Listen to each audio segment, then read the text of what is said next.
Antoine Delaunay, bonjour. Bonjour Sébastien. Vous êtes président de Manche Numérique et le bienvenu dans cette émission Moderne IT, le podcast d'Altitude Infra, ici dans le carré VIP du groupe Altitude, à l'université de la transition numérique des territoires. Peut-être juste sur ce changement de wording. L'an dernier, on était à l'université du THD, l'UTHD. Infranum et la VICA ont décidé de renommer Université de la transition numérique. C'est ça que vous vivez, vous, sur votre territoire, le passage du très haut débit à un autre mode de réflexion ? Oui, tout à fait. C'est une excellente idée, ce changement. Le déploiement de la fibre n'est quasiment plus un sujet, où on aimerait en tout cas qu'il le soit. Mais effectivement, sur la plupart des territoires, l'échéance de fin 2025 sera tenue. Aujourd'hui, ce qui compte après les infrastructures sont les usages. La France a la chance de construire un réseau magnifique en tout point du territoire. Maintenant, il faut qu'il serve. On n'a pas investi autant d'argent public simplement pour des abonnements à Netflix ou pour pouvoir utiliser WhatsApp. Il y a des usages à mettre en place.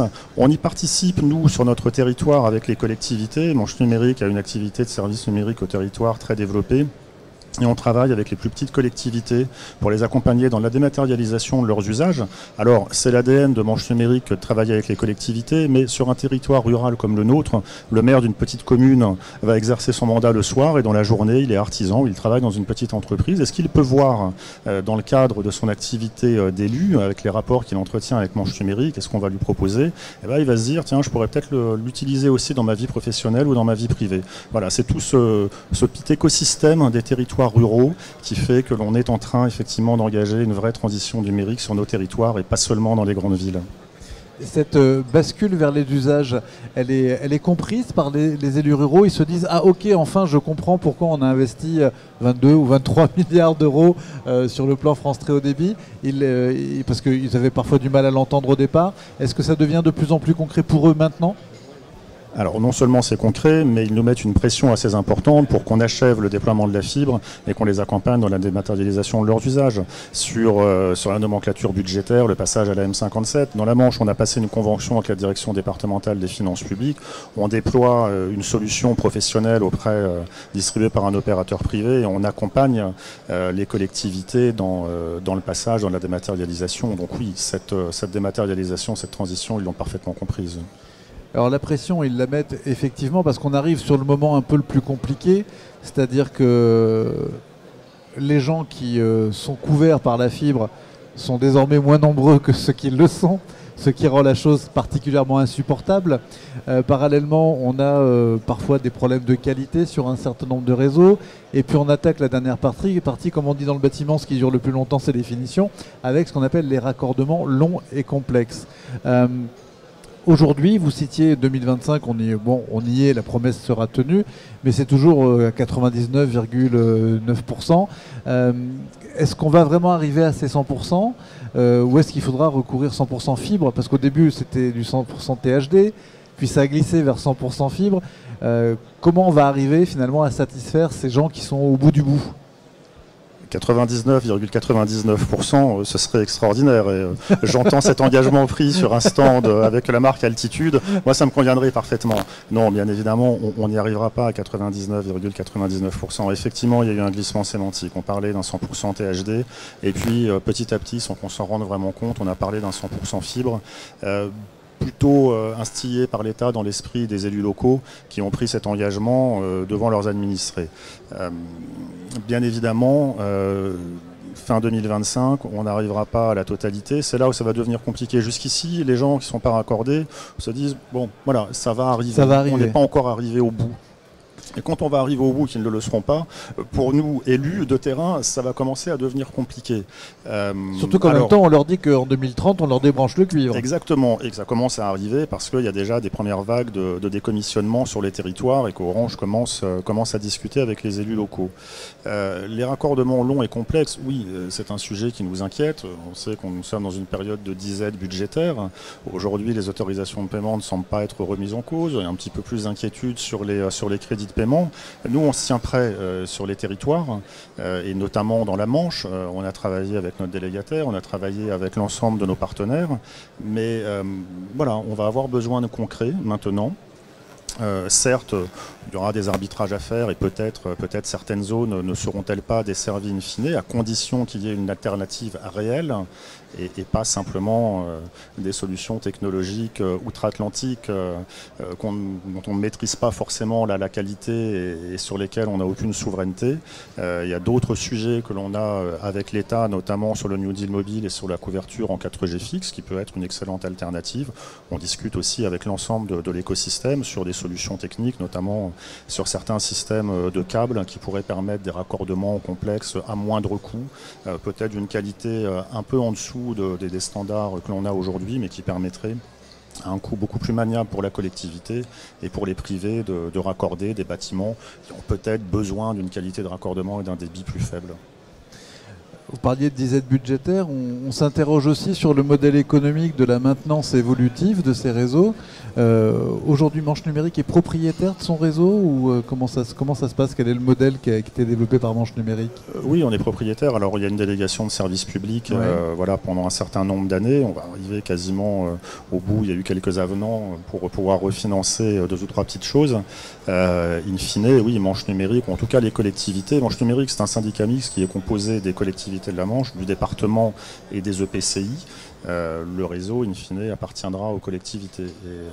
Il y a une spécificité manchoise, c'est que nous sommes le seul département à couvrir l'ensemble du territoire en réseau d'initiative publique.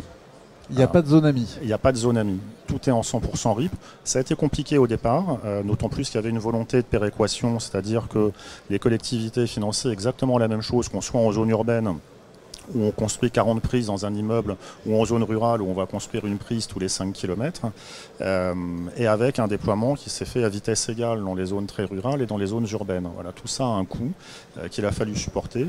Il y a aussi un modèle technologique qu'il fallait trouver, un modèle de gouvernance qu'il fallait trouver. Aujourd'hui, les choses fonctionnent. On a essuyé pas mal de plates, ça a été compliqué, y compris politiquement. Mais aujourd'hui, on a la satisfaction d'avoir un réseau 100% public qui appartient à la collectivité, sur lequel on a une souveraineté totale. Ce qui veut dire qu'à l'avenir, personne ne viendra nous interdire ou nous obliger à en faire tel ou tel usage.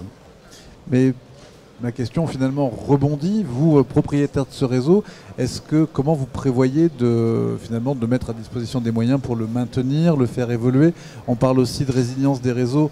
La Manche est quand même bien battue par les vents, elle est susceptible d'accueillir un certain nombre de tempêtes. Donc on sait que les réseaux qui sont en aérien sont fragiles, alors que c'est une infrastructure essentielle. Comment vous imaginez que puisse être financé? On a parlé du modèle de l'électricité avec le FACÉ. On sait que le FANT il n'est toujours pas alimenté. Comment vous anticipez cette partie-là? On a un réseau qui est bien construit, on aimerait qu'il soit construit encore un peu plus vite, mais il est construit de manière très solide. Donc la récente tempête Kiaran qui nous a pas mal impacté a montré que finalement notre réseau, qui est quand même en grande partie enfoui, a parfaitement résisté. Finalement, ce qui nous a mis dans le noir, c'est l'alimentation électrique des NRO. D'accord. Mais voilà, le délégataire a pu amener assez rapidement des groupes électrogènes. Les pompiers nous ont aidés, il y a encore une vraie solidarité sur le territoire. On a pu rétablir le réseau assez rapidement. Et en tout cas, l'interconnexion des sites du SDIS, des centrales et des casernes de pompiers par exemple, l'interconnexion de la préfecture, des hôpitaux, de l'ensemble des services publics que nous assurons sur un réseau dédié, elle a été assurée sans interruption. Donc le plan de résilience aujourd'hui, c'est un sujet, c'est pas un sujet extrêmement urgent. On y réfléchit quand même parce qu'on sait qu'on a une partie de notre réseau qui est en aérien. Il y aura des usages de plus en plus sensibles, notamment pour des personnes privées. Il faudra mettre des choses en place. On discute avec l'État. Ce n'est pas quelque chose qu'on pourra faire tout seul. Je considère que ce n'est pas aux collectivités de faire ça seul. Sur le modèle économique, ensuite, pour la suite, on va y travailler. On voudrait d'abord achever la construction de ce réseau. Et puis ensuite, on va avoir des questions à se poser déjà sur la pérennité de la structure syndicat mixte Manche Numérique. Est-ce qu'on aura besoin d'une structure publique ad hoc pour gérer? Il y a aussi des exemples à regarder auprès des syndicats départementaux d'électrification. Il y a pas mal de choses à mettre en place. Une autre question, la plupart des réseaux fibres déployés enregistrent un petit plafonnement entre 70 et 75% de taux de pénétration. Ceci pour expliquer que les gens qui ont la fibre, qui peuvent accéder à la fibre, qui sont éligibles, pour l'instant 70 à 75% signent l'abonnement, de manière très concrète, et la font rentrer chez eux. C'est le cas par exemple chez vous à Avranches. Est-ce que vous avez la fibre? Alors 70 ou 75%, je serais assez preneur, il faudra en parler aux délégataires, mais s'ils pouvaient atteindre ces taux de commercialisation, je serais ravi. Peut-être y a-t-il ou deux oreilles qui traînent par ici et je pense qu'ils vont recevoir ce message. Non, on n'en est pas encore à ça. Le basculement à la fibre, plutôt le sentiment qu'il y a justement un basculement qui est en train de se faire. On parle dans les discussions, enfin grand public, en dehors des cercles intéressés par l'aménagement numérique du territoire, on parle de plus en plus du décommissionnement du cuivre. Oui. Et j'ai vraiment senti un basculement quasiment ces dernières semaines. Ça met la pression. Avant l'été, on en parlait peu. Tout d'un coup, là, à la rentrée, ça arrive dans des conversations, et y compris avec des gens qui ne savent pas forcément que j'ai un intérêt particulier pour ce sujet. On voit bien que voilà, ça a fini par infuser dans les esprits. On a d'ailleurs un taux de commercialisation qui a augmenté de quelques points depuis la rentrée. Voilà, on est passé à 5 ou 6 points au-dessus de ce que l'on avait habituellement. On espère que ça va continuer. Et à titre personnel, oui, j'ai la fibre, et bien évidemment, c'est un grand confort d'utilisation. J'en fais des usages, alors non pas voilà, avec un ADSL performant, j'aurais pu continuer encore pendant quelques années, mais bien évidemment, la fibre avec des adolescents qui se connectent beaucoup, moi qui utilise un VPN avec des fichiers parfois un peu lourds, oui, c'est un confort extraordinaire. Dernière question, Antoine Delaunay, parmi les innovations que vous avez pu voir ici ou ailleurs, quelle est celle qui vous a marqué le plus, celle qui correspond selon vous à une bonne orientation pour l'avenir ?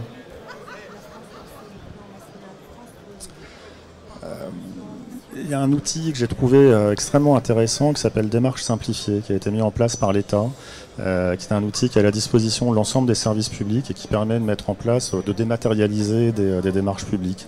Je suis assez mitigé sur la manière dont l'État a pu dématérialiser ses services, et qui s'est plutôt résumé par la fermeture de services publics dans les territoires ruraux, sans mettre en place de véritables alternatives. Démarche simplifiée, c'est un outil simple qui a été développé par des fonctionnaires, par l'État, pour l'État et pour les collectivités. Ça n'a pas coûté tant d'argent que ça, c'est basé sur le bon sens, c'est à la portée de n'importe qui, de n'importe quel agent qui sait se servir d'un ordinateur. Voilà, ça prouve qu'en France, on est capable de faire des choses simples avec nos moyens. On n'a pas de pétrole, mais on a des idées, ça n'a pas coûté si cher que ça, démarche simplifiée.